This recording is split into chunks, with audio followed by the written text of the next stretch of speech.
Minasan, chapter 221 Sakamoto Days telah rilis, di mana kita akan diperlihatkan kondisi Sakamoto setelah Shin berhasil membuat jantung Sakamoto kembali berdetak. Serta kita akhirnya kembali diperlihatkan Nagumo, Shishiba, Osaragi, dan Kamihate yang masih harus bertarung dalam persembunyiannya. Sebelum saya lanjut, siapa tahu ada yang ingin berdonasi, silakan klik link Saweria yang ada di deskripsi ya. Diawali dari Aoi yang tampak khawatir setelah melihat berita bahwa kemarin malam telah terjadi insiden di akuarium super di mana sebuah organisasi bersenjata misterius menghancurkan tangki-tangki air dan sistem pertunjukan satu persatu. Menurut kesaksian para saksi mata, kelompok penyerang berhasil menguasai akuarium dengan koordinasi yang rapi. Sementara itu, jumlah korban tertulis pada panel awal. Di bawah langit yang dipenuhi awan gelap, kabar buruk telah sampai ke telinga Aoi. Setelah pertempuran sengit dan luka yang nyaris mematikan, bagaimanakah nasib hidup Satou Sakamoto?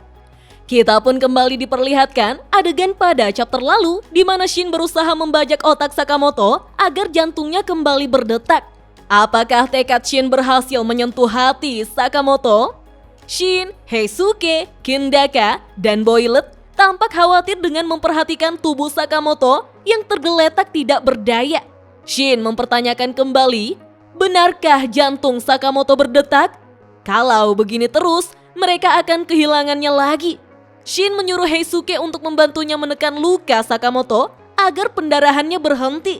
Shin terus bertanya, apakah mereka berhasil? Namun Shin tidak bisa lagi mendengar ucapan Heisuke yang mengatakan sesuatu padanya dengan wajah yang tersenyum. Perlahan, pandangan Shin menjadi kabur. Dalam benaknya, Shin berpikir, mungkinkah dia terlalu memaksakan kekuatannya? Dan benar saja, Shin langsung ambruk Minasan. Beralih pada sebuah gedung rumah sakit kosong yang telah terbengkalai, di mana itu menjadi tempat persembunyian Shishiba, Osaragi, dan Kamihate. Terlihat, Osaragi yang hanya memakai baju dalam dan sedang tertidur.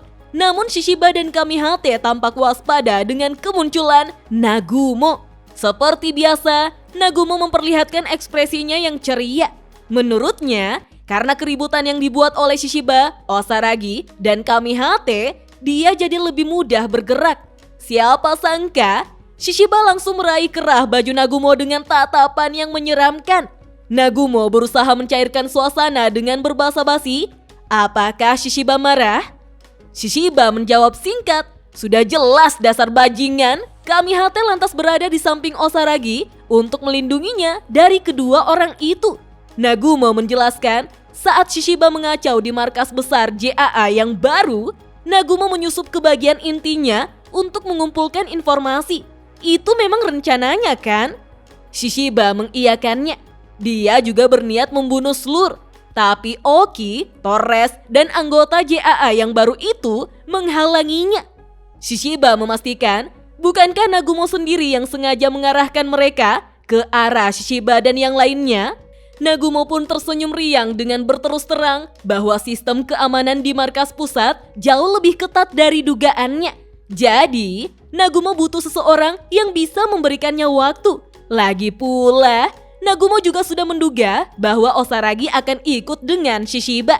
Tapi tetap saja, Nagumo tidak menyangka kalau mereka bisa dikalahkan. Itu sangat mengejutkan. Padahal Nagumo pikir mereka bisa menghabisi setidaknya 1 atau 2 pemimpin. Dengan kesal, Shishiba kembali menarik kerah baju Nagumo dan langsung menyerang dengan sangat keras menggunakan senjata palunya. Untung saja, Nagumo bisa menghindarinya dengan lincah. Shishiba semakin kesal dengan wajah yang penuh dengan urat. Dia telah memutuskan untuk membunuh Nagumo lalu keluar dari semua ini. Dari belakang, Kamihate berusaha menahan Shishiba.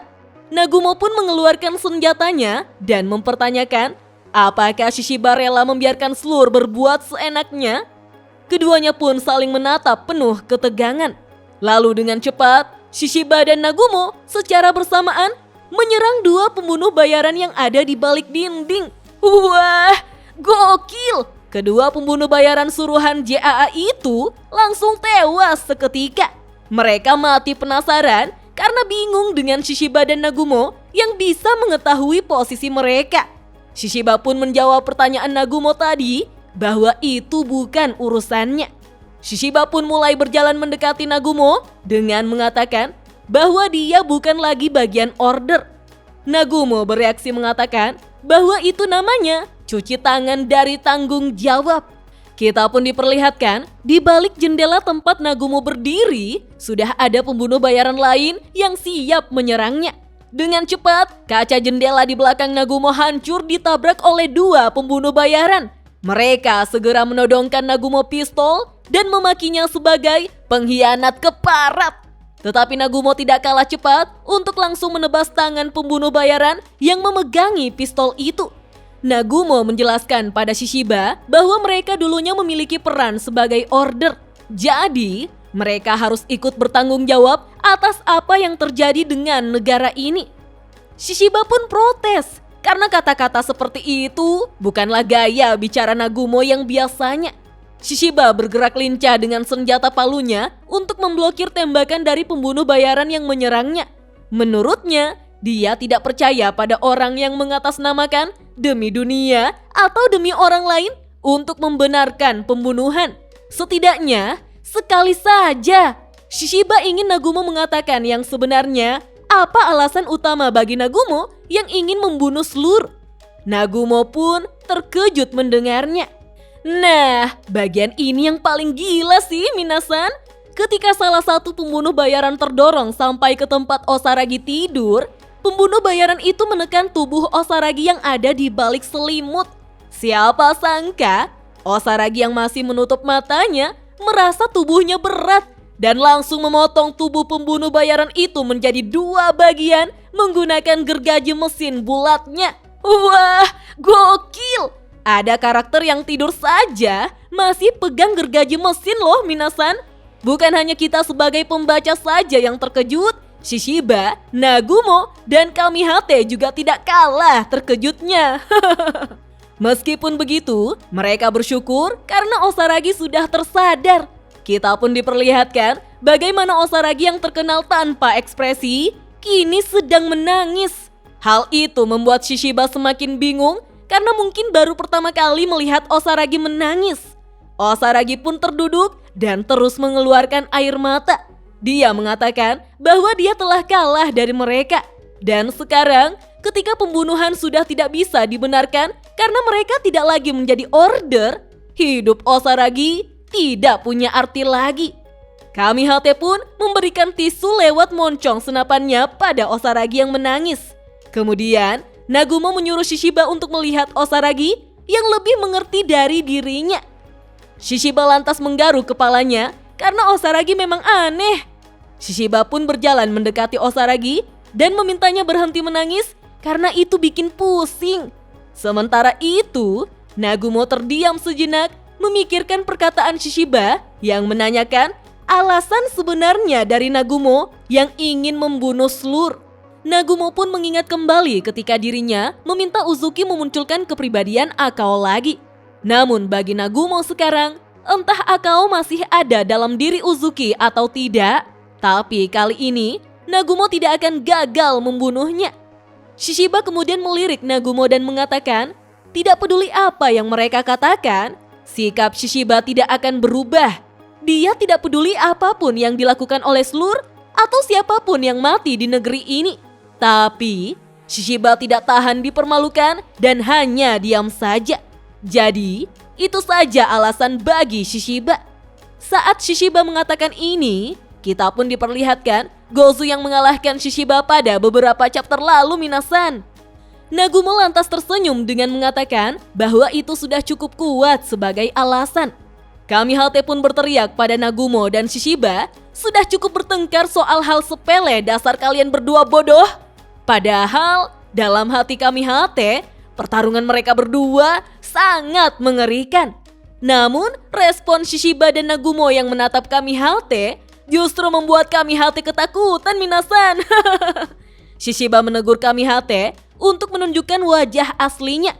Nagumo menambahkan Jarang-jarang ya Kamihate sedekat ini dengan mereka. Tetapi Kamihate menjadi panik dan melarang mereka untuk menyentuhnya.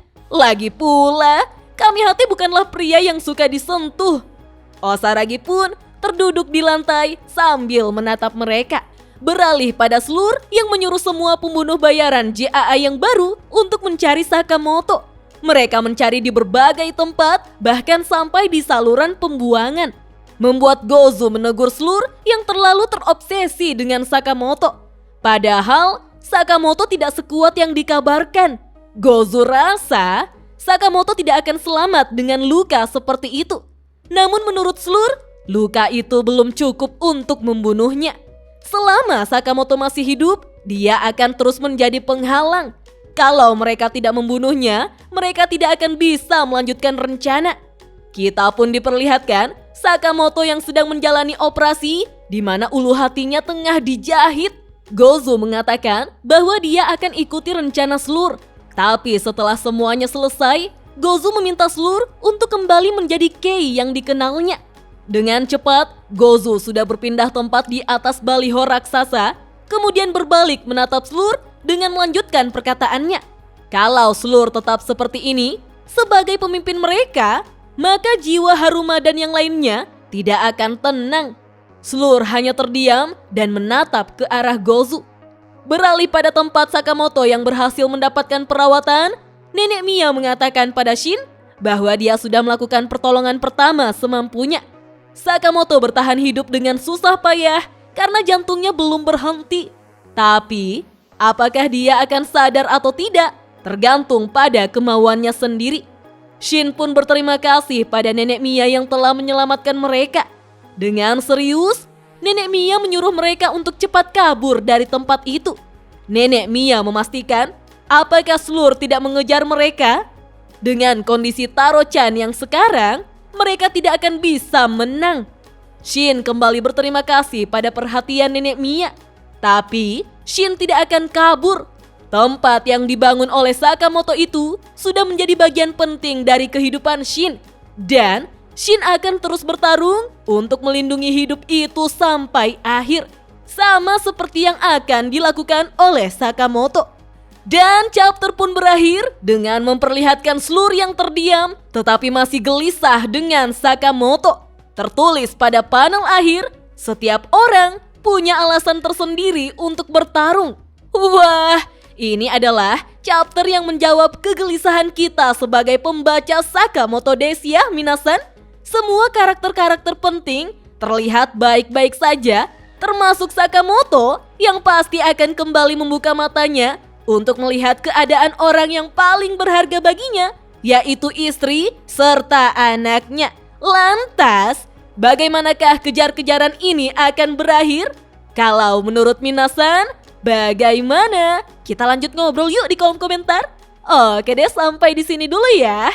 Dah.